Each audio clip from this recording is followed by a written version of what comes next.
Alright everybody, it's time to talk about Weekly Shonen Jump 2026 issue number 16. On the cover this week we have Sakamoto Days, and it's a pretty good one.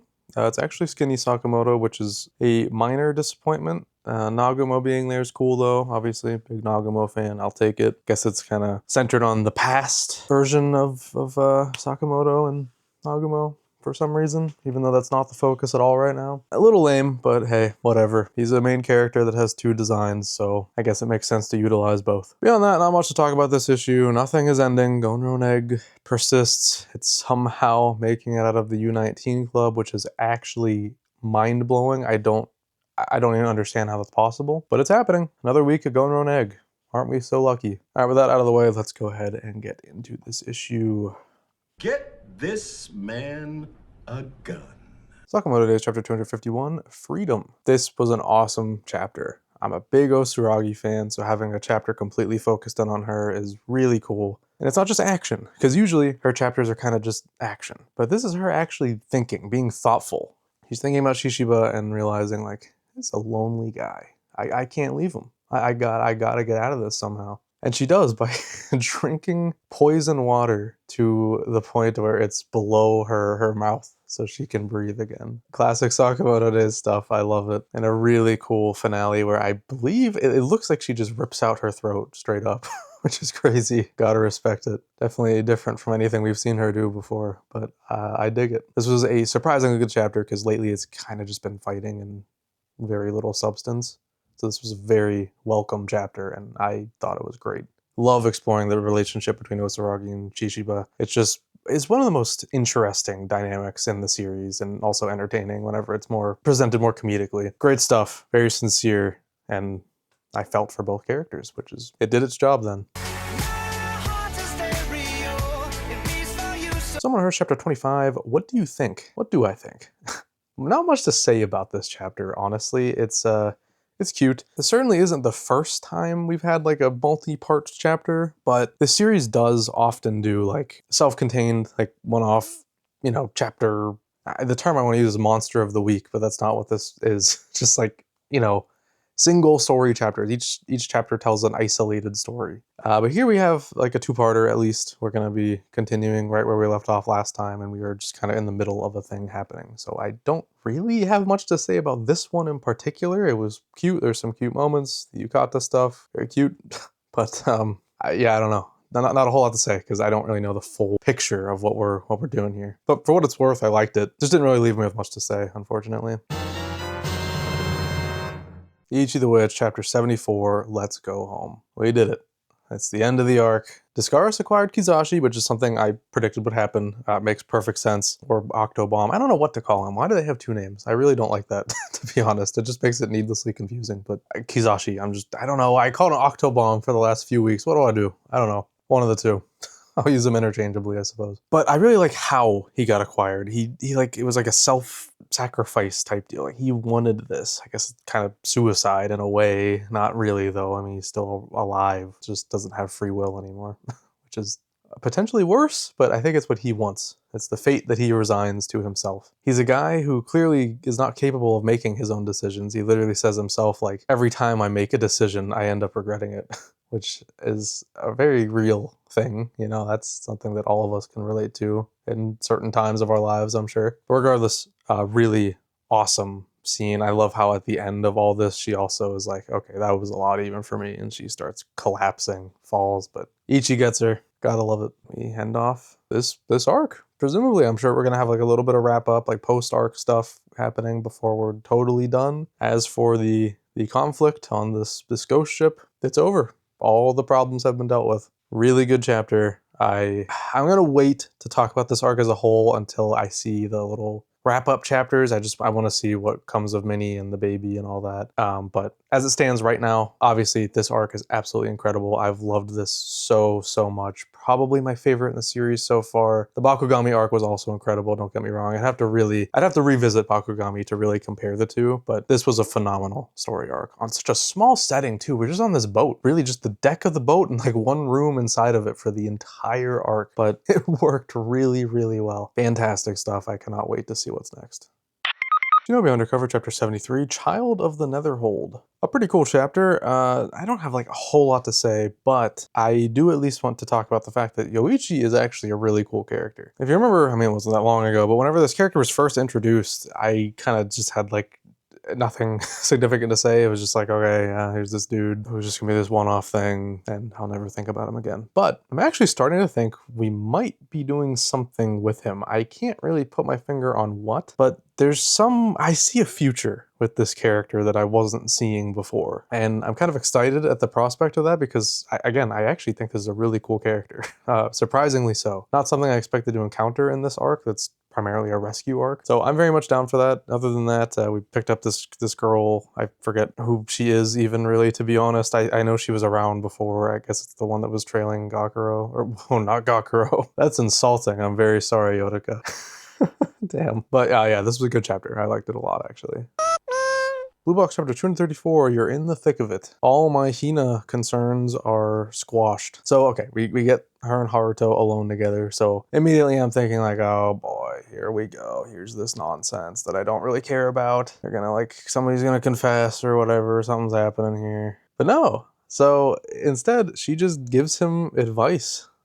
Based on her own experiences that she just went through, very relating her experiences to what he's going through. At least it's not exactly similar, but she's still able to find a connection. He's like, okay, hell yeah. So if I make it to nationals, you'll go out with me? And she's like, nope, out of the question. That's exactly what she says. So that's cool. Now, I don't think this completely gets these two out of the equation in terms of romance. There's still a chance they could end up together by the end of the series, but again, I've made my opinions very clear on this. I don't think this is a good ship.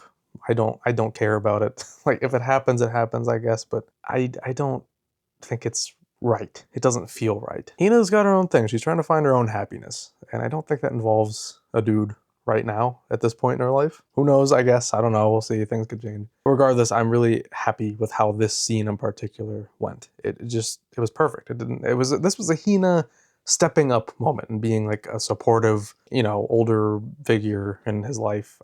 She's not that much older, but still, like, just, older person giving advice to a younger person. Senpai, what's the opposite of a senpai?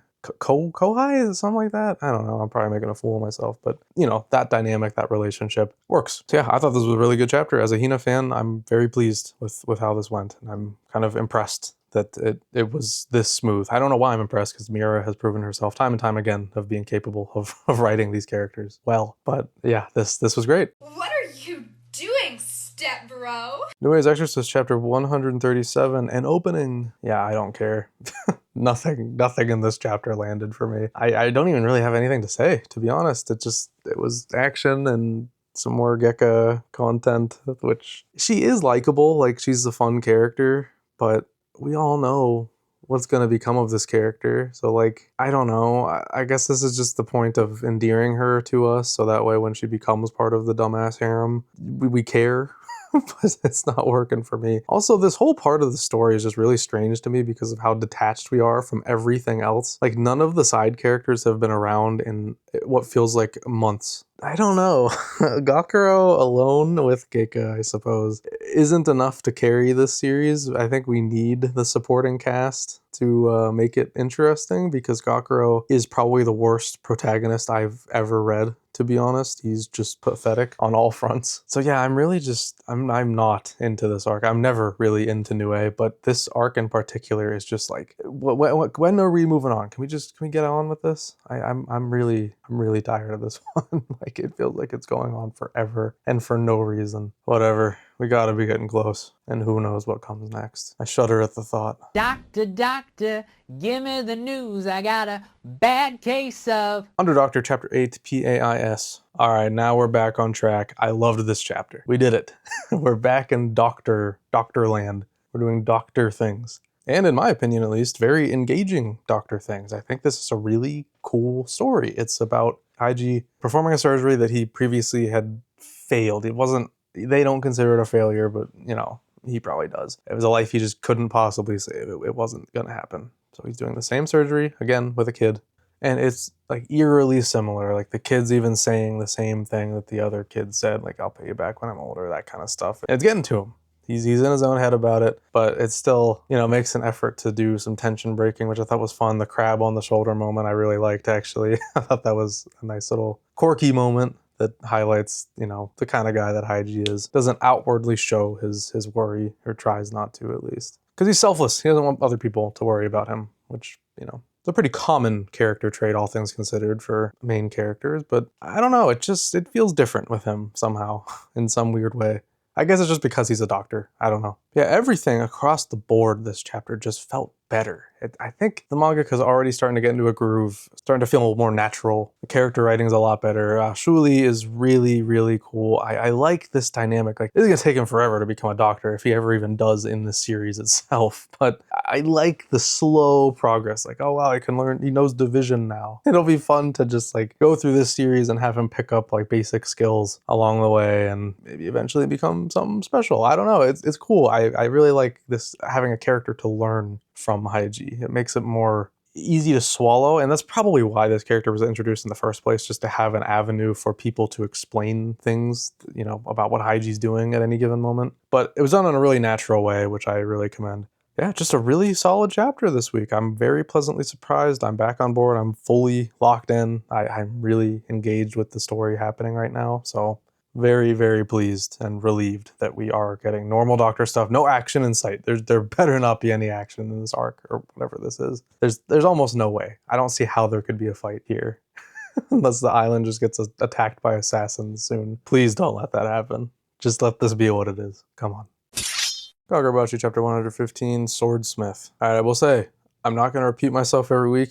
I'd recommend just going and watching the last video where I talk about Kagurabachi if you want to know where my head's at on this flashback. The short of it is, not very immersed. That's it. So, this chapter, that continues. The only thing I really have to note is that I am liking Shiba and Kunishige's relationship. I think it's fun. It's nice to see that, because as somebody who primarily only cares about the characters and action, this is one thing I was curious about in regards to the past, is just like, what was Kunishige and Shiba's relationship like before? So getting to see that is cool, but all this lore that we're getting and power system explanations, that is on the complete opposite end of things I care about in Kagurabachi. So truthfully, it's all just like in one ear, out the other. This is not very engaging. It's not really presented in an engaging way either. Ultimately, very forgettable information in my opinion, but the character interactions are cool, even though they're very minimal. I like them.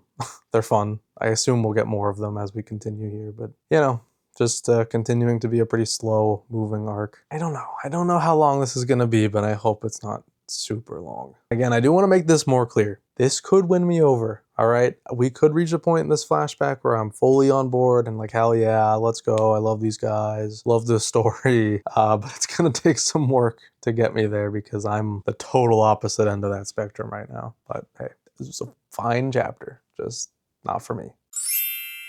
Kinato's Magic Chapter 7, The Other Guild. So we have an introduction of exactly that, another guild, the Seraph Wings. Two pretty cool designs, nothing really to write home about. I mean, the girl looks cool, but the kid he reminds me a lot of Luck from Black Clover, even though they're not really like each other in attitude or really design either, to be honest. Like, I guess mildly, but something about him just reminds me of Luck. I don't know. If any of you have seen or read Black Clover, you'll know. Or maybe you won't, I don't know. Might be a dumbass comparison, but it's just who came to mind. Beyond that, we get another interesting application of Kinato's magic. Hey, that's the title of the series, wow. And just a general feeling that the early stages of the series are primarily about Kinato proving his worth to various people. In this case, it's not really his subordinates, because they're kind of already on board. They trust their leader's opinion of him, but now he's got to prove himself to another guild, because they're all like, this kid's nothing. He better be off doing missing persons cases or something like that, I think she said. So I assume the rest of this story here will be about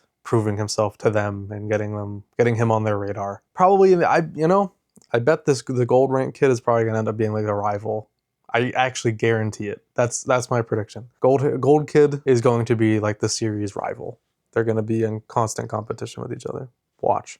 It's going to be like the another Black Clover comparison. The series actually does share quite a few similarities with Black Clover now that I'm thinking about it. Interesting. Decent chapter though. Not bad. Akane-banashi Chapter 198, House Dance. This was amazing. This is even better than I expected it to be. So I wasn't exactly sure what this, performance would look like whenever we got the promise of it happening. They're gonna do some kind of performance together. Kind of just left it up to fate. I didn't really know what to expect from this, but this is perfect. Oh my god, I absolutely love this. It's a dance, but it's like a competitive sort of dance. It's like a signal of battle. Like this is like the mark of the beginning of a war or something between the two. I love it. I don't know where I've seen this, some kind of movie, like probably some gladiator movie or something. I don't know. I can't think of where, but like a ritualistic dance before a battle begins is exactly what this is reminding me of, even though I don't know where I've seen that before. Somewhere. Let me know in the comments if you have any idea what I'm thinking of. But, I loved this so much. We barely get any dialogue, if any, actually, from the two of them. I don't think we get any, which is so cool. I mean, actions speak louder than words. The looks on their faces, the movements they're doing, perfect. I love this. This is absolutely incredible. What a cool decision to make them do this to kick off the whole arc and the battle to come. Great stuff. I loved this one. In Roboco Chapter 273, Roboco and Belly Band Blurbs. Okay, I actually have a lot to talk about with this chapter, so bear with me. It's actually a fascinating chapter just to see inside the minds at Shueisha, even though I know this isn't Shueisha, this is Shuhei Miyazaki.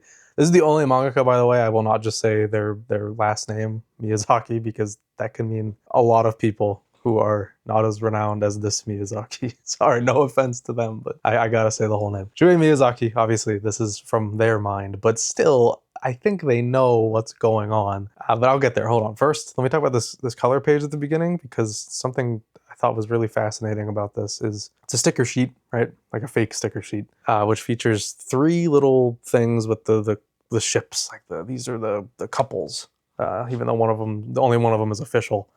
For Bondo and Gorilla, it's who you'd expect. And then for Motsuo, it's Mako? That's a thing? That's odd. I didn't really know that this series was ship teasing the two of them. That's just fascinating. I don't know. Maybe that's some kind of joke, or maybe I just have not been picking up on like the romantic tension between the two of them for this entire run. I don't know, but that really threw me off. I did not expect to see that. Whatever. Anyway, the chapter itself. So this is about Roboco wanting to write the belly band blurbs, the classic thing. They're not really over here except Kodama up there. You can't see them at all, but Kodama does them, which is cool. Basically, it's just a little thing that goes around the bottom of the book on the outside that just says like, it's usually like an author recommendation. So it'll be like, Oda said, Nice Prison is the funniest thing he's ever read. And like a little quote from him saying just whatever he wanted to about the series, and sometimes like a little illustration or whatever. So Roboco wants to do this for a bunch of series running in Jump. And the first thing she starts with is Shinobi Undercover saying it's getting a lot of buzz about being the next big hit. Is that true? Or is this just artificial buzz from the magazine itself? I did not know that Japan viewed Shinobi Undercover in that way. I kind of always seen this as like a low key, like it's kind of like coasting, like it's doing well, but not like hit level. But if they're thinking that way, that's cool. I mean, I'm really liking Shinobi Undercover for sure. I'm just really surprised to see that being said about it. Other things, it's pretty much what you expect. It's talking about someone Hertz. That makes sense. Kagurabachi is talked about as one of the front runners right now, which makes sense. No Ichi the Witch, which was surprising, but I don't know. I guess just preference from Miyazaki. Sakamoto Days, which makes sense. Miyazaki, Shuhei Miyazaki. He's a huge fan of that series, as we've seen time and time again. Blue Box, again, that makes sense. That's been a running bit for the whole series. And then they end with One Piece, which I thought was hilarious. My favorite part about the One Piece bit isn't even the punchline. The punchline it didn't really read that well to me. It was fine. I don't know. It's a Will of D joke with a Ashita no Joe reference as well. But anyway, the part that made me laugh the most was the one before it, where she just writes, yeah, me and Odachi keep it casual. I drop by his place sometimes. No biggie. I love that. That was very funny. I actually really liked this one. I thought it was really interesting to just see like, okay, what are people, what is Shuhei Miyazaki seeing as like the big hitters right now? And we just got that insight straight up. It was pretty much straight from his mouth, all things considered. I mean, it's through Roboco, but it's his writing. So that's neat. I guess, yeah, what we learned is that Shueisha must be putting a lot of stock into Shinobi Undercover, which makes sense. I mean, this week it got a really high TOC placement, which really surprised me. Yeah, good chapter. I thought it was surprisingly insightful and pretty funny too, for the most part. Not every joke landed, even though it was definitely one of those chapters that feel more like an advertisement than a chapter, but hey, whatever. It was still funny. Alien Headbutt Chapter 6, The Hunter and the Wrestler. Another awesome chapter. Starting to see, I had speculated before about this, what is it, Tatsumi? Yeah, Tatsumi having a more active role in the story, being like a fighting participant. And that does seem to be the case. He's more of like a support role, I would imagine. Maybe he'll get his own fights eventually if the series lasts long enough. So his primary weapon will be a sling, which is so unique. I've never seen a sling used as a primary weapon before, but this is going to be cool. It makes for some really interesting action because it'll be like, he's got to like wind it up and throw it, but without letting go, obviously, because it's on a sling. So this will be a really cool character to have in the cast. I think that's a lot of fun. The series continues to be really inventive and unique, which is much appreciated in the current landscape of things. Another great chapter. Really excited to see the cast continue to grow. More interesting things coming up. It's just, this is such a fun drip feed of information that I'm loving. Hima-Ten Chapter 82, Ready Kana. Kana's back. Just when you thought she was gone, she's back. So the primary focus of this chapter is just this conversation with Himari and Kana, with presumably the purpose of just getting her back in your head because she's like not existed for many chapters. So this is sort of like a reintroduction to her, kinda, just reminding you what she's like. And yeah, I mean, she just resolves it like, yeah, I'm not done. I'm still gonna try to date Iemori. Fuck it. I know all three of us like him, but let's try it. Let's see. So, and now we end with another move from her towards the Iemori. He's gonna help her move. Sure.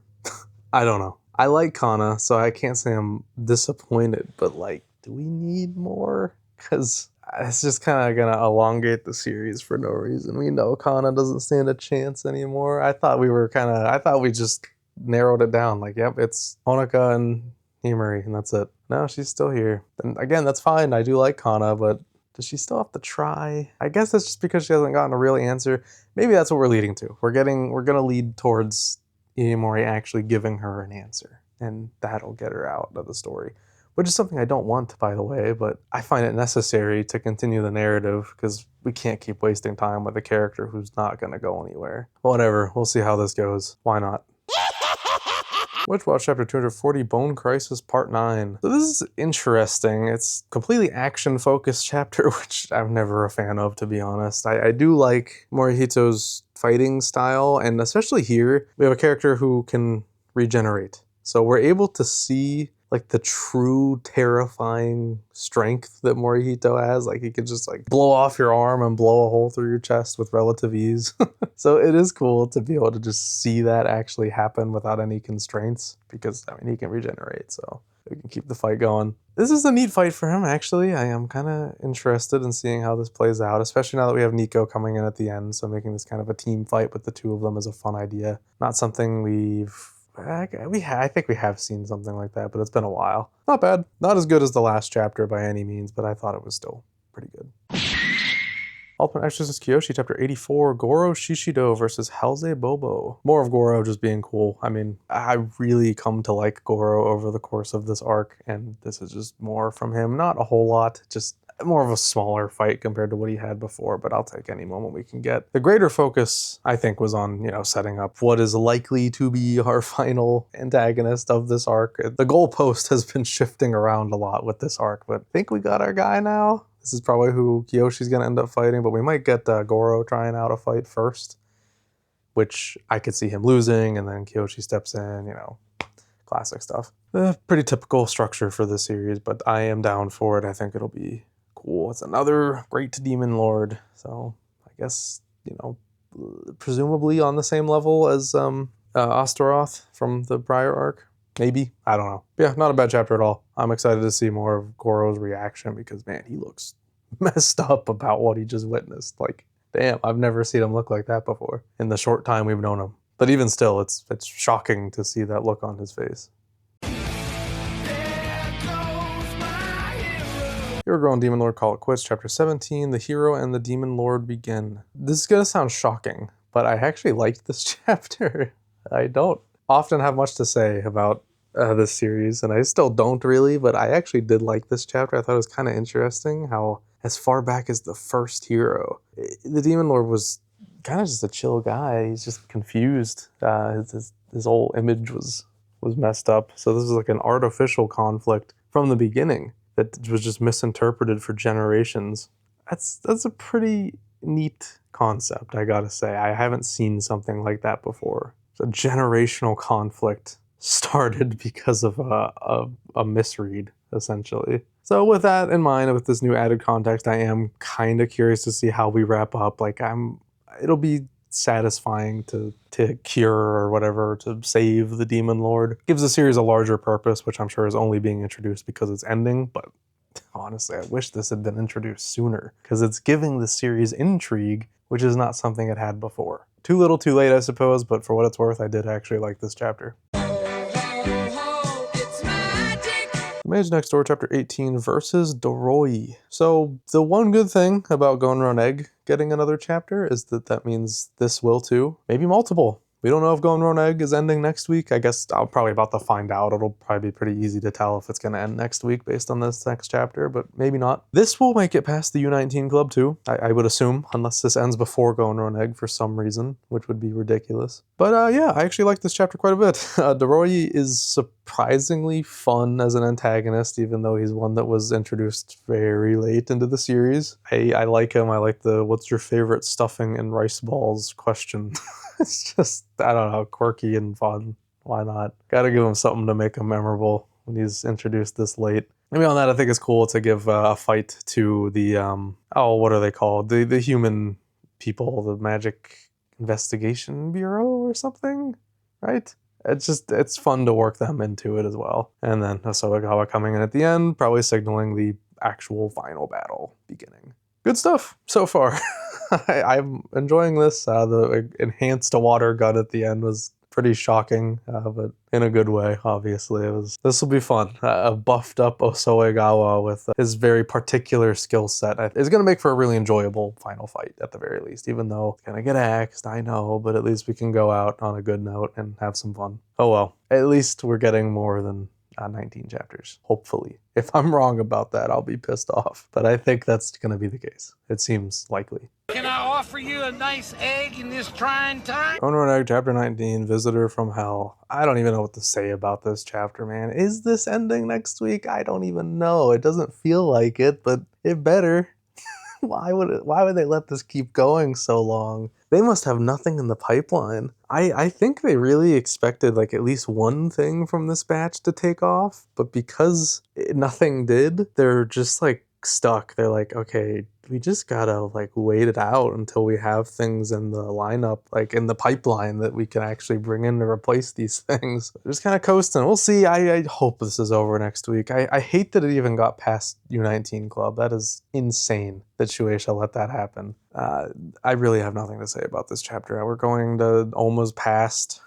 We see his weirdly shaped dad, like the weirdest build I've ever seen in my life. And I didn't mention it last week, but the fact that this series is getting 15 chapters per week is wild. Like, I wonder what the reason for that is. Like, it could mean several different things, but I don't know what to pinpoint it as. I don't know, man. It's almost over. We're getting there.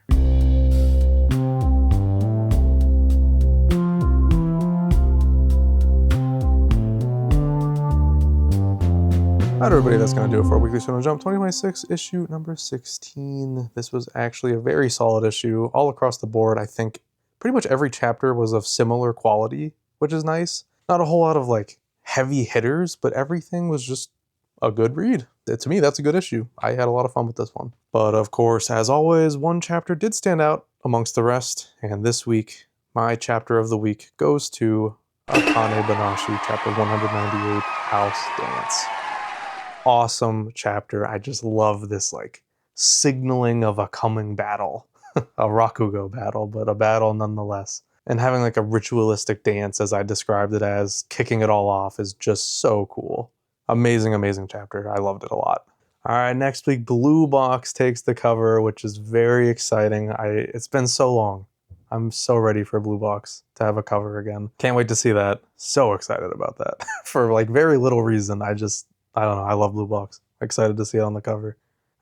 Potentially Gonron Egg will be ending next week, hopefully. I don't know for sure, but it's gotta be close. That's all I got for this week. Remember to like, subscribe, and comment with your thoughts on this issue of Shonen Jump. Let me know your favorite chapter of the week, your least favorite chapter of the week, or anything else you'd like to tell me about from this issue.